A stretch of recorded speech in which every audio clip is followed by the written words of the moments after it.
Jour du vivant pour notre terre, Alléluia, Alléluia.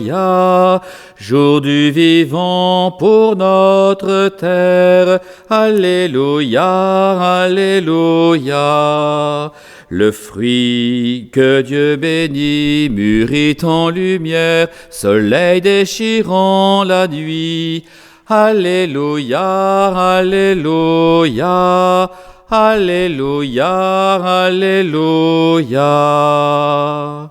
Jour du vivant sur notre histoire, Alléluia, Alléluia. Jour du vivant sur notre histoire, Alléluia, Alléluia.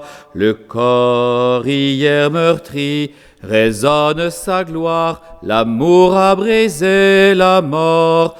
Alléluia, Alléluia, Alléluia, Alléluia.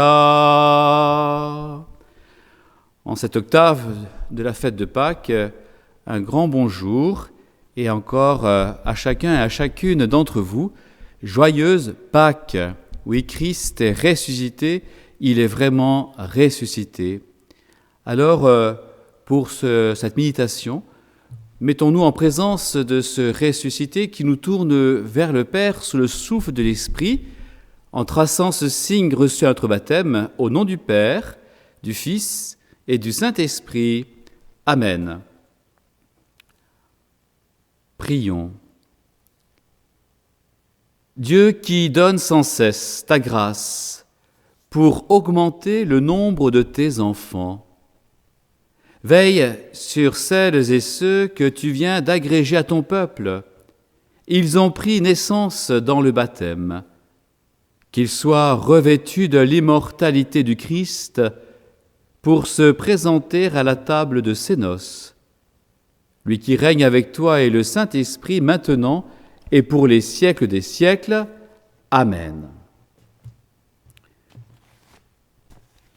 Alléluia, Alléluia, Alléluia, Alléluia, Alléluia, Alléluia. Voici le jour que fit le Seigneur, qu'il soit pour nous jour de fête et de joie. Alléluia, Alléluia, Alléluia, Alléluia, Alléluia, Alléluia.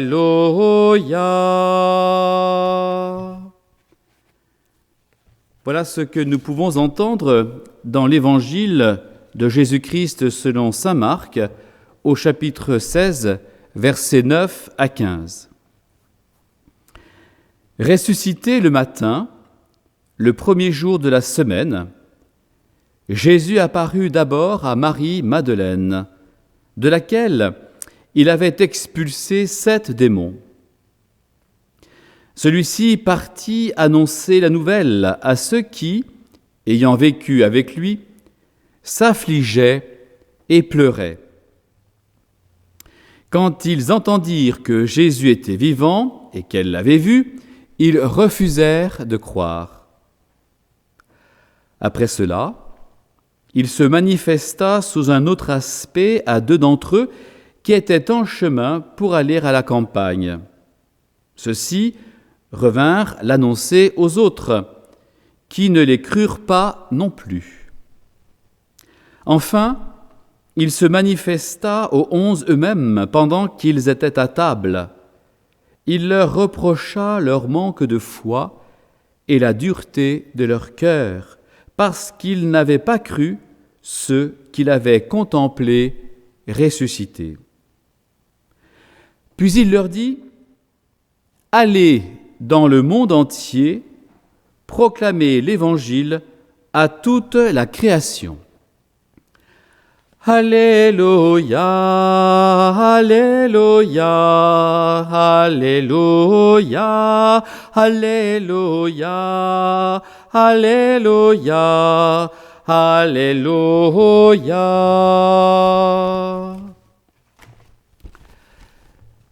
de surprise en surprise, de refus en refus, de messagère à messager. Car elles avaient peur, mes amis, les versets qui précèdent cet épilogue, un peu à part et comme rajouté à l'évangile de Marc, nous parlent de ces femmes qui, devant le tombeau vide, sont prises d'effroi et, dans un silence assourdissant, s'enfuient devant un événement qui les dépasse et les précède. Que dire? Que faire? Quoi penser? Devant un tel cataclysme, un tel bouleversement, un tel renversement. C'est incroyable et pourtant bien prévisible. Après cette découverte stupéfiante par ces femmes épleurées de ce tombeau vide dont la pierre avait été roulée comme par magie, l'auteur de cet épilogue nous entraîne à fixer notre regard sur une de ces femmes. Cette femme des plus ferventes, Marie, Madeleine ou Marie de Magdala, qui auparavant fut délivrée de 7 démons, cette femme repentie est celle choisie par le Tout-Puissant pour être la témoin privilégiée d'un mystère qu'elle aura à annoncer. Il s'agira donc pour elle de ne plus fuir, de ne plus se taire, de ne plus être tenaillée par la peur. Puisqu'elle a été délivrée et guérie de son péché, elle est donc prête et équipée pour devenir une missionnaire de la résurrection. Quel est cet équipement dont elle a été revêtue? Celui de la foi précédée de l'apparition du ressuscité. Ce matin, d'un jour nouveau, d'une aube nouvelle, ce premier jour d'une nouvelle création, celui de la première semaine, ouvre de nouvelles perspectives pour une nouvelle humanité. Une humanité rétablie dans la grâce d'une alliance nouvelle et éternelle, définitivement scellée dans le sang de l'agneau sacrifié et mystiquement revenu à la vie. Cependant, des hommes qui ont vécu avec Jésus pourtant, et à qui elle annonce ce qu'elle a reçu, refusent de croire ce qu'elle leur dit, car, me semble-t-il, ils sont toujours plongés dans l'affliction et les larmes d'un deuil à traverser et qui ne demandent qu'à être dépassés. Nous sommes là, pour eux, dans le moment de l'incrédulité. Cette incrédulité sera ce temps préparatoire à l'accueil de la bonne nouvelle. Car il faut bien l'admettre, la foi est une expérience à vivre et à entreprendre. Et il faudra du temps, puisque même les 2 autres disciples qui étaient en chemin vers leur campagne, d'ailleurs, comment ne pas y voir une référence aux pèlerins d'Emmaüs de Saint Luc? Donc même ces 2 disciples n'y feront rien changer.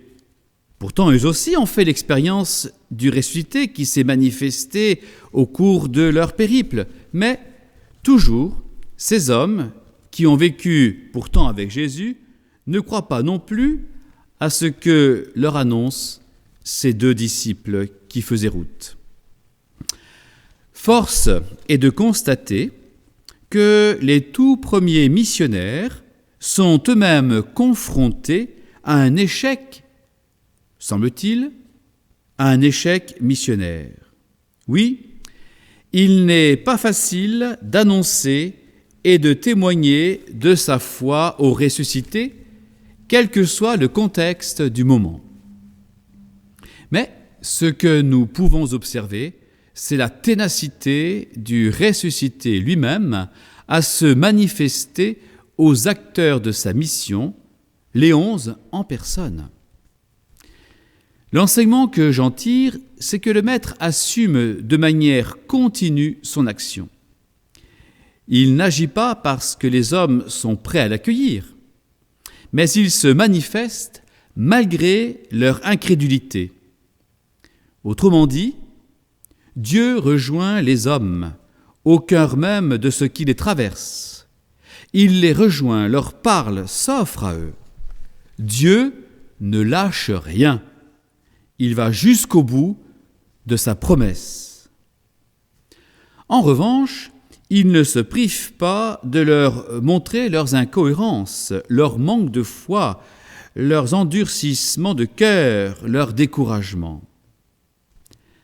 La troisième apparition que ce court récit nous rapporte met en lumière ceci, que les apôtres seront bien incapables de poursuivre leur vocation missionnaire s'ils ne consentent pas à se laisser guider et transformer par la bonne nouvelle de la résurrection. Chacun des évangiles atteste ce premier mouvement des 11 qui a été de douter et de douter profondément. On peut ressentir un profond combat que chacun des 11 a dû assumer. Le combat spirituel, le combat intérieur, le combat de la foi. À travers ce réalisme très humain, il est donc question de l'historicité certaine de ces écrits et des témoignages qui y sont rapportés.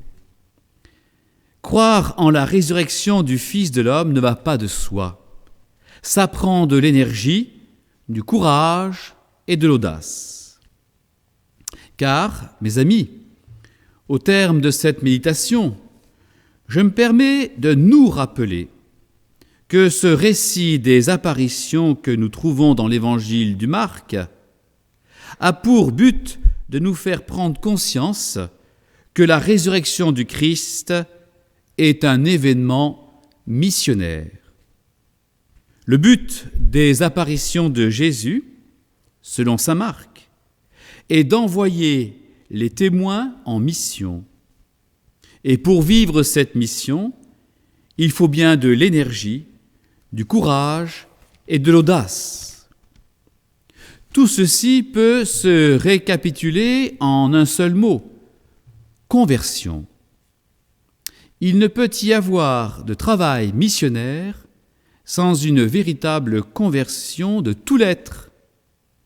Autrement dit, un changement radical qui amène à de profonds bouleversements et des nouvelles manières de penser, de vivre et d'agir. J'oserais ce slogan, pas de mission sans conversion. Marie de Magdala, les 2 disciples, les 11 apôtres, ont tous et toutes bifurqué, ont choisi une voie nouvelle, ont suivi une nouvelle route, après avoir abandonné un chemin sans issue, un cul-de-sac existentiel, la mort.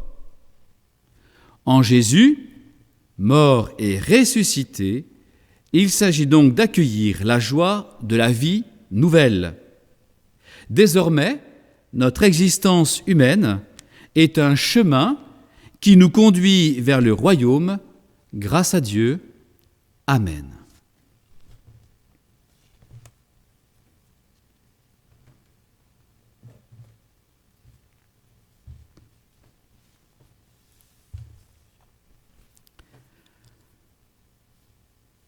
Je nous invite maintenant, à la suite de cet évangile et dans cette octave de Pâques, où chaque jour nous célébrons la résurrection du Fils de l'homme, du Christ Jésus, il est vivant en nous.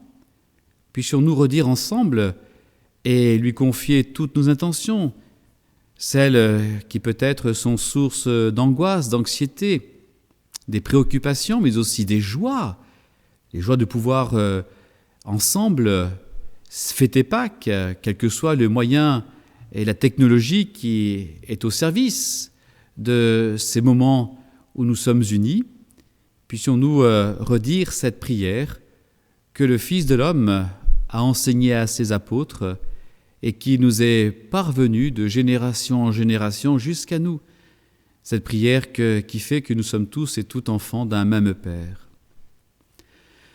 Notre Père, qui es aux cieux, que ton nom soit sanctifié, que ton règne vienne, que ta volonté soit faite sur la terre comme au ciel.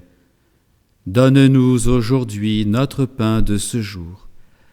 Pardonne-nous nos offenses, comme nous pardonnons aussi à ceux qui nous ont offensés. Et ne nous laisse pas entrer en tentation, mais délivre-nous du mal.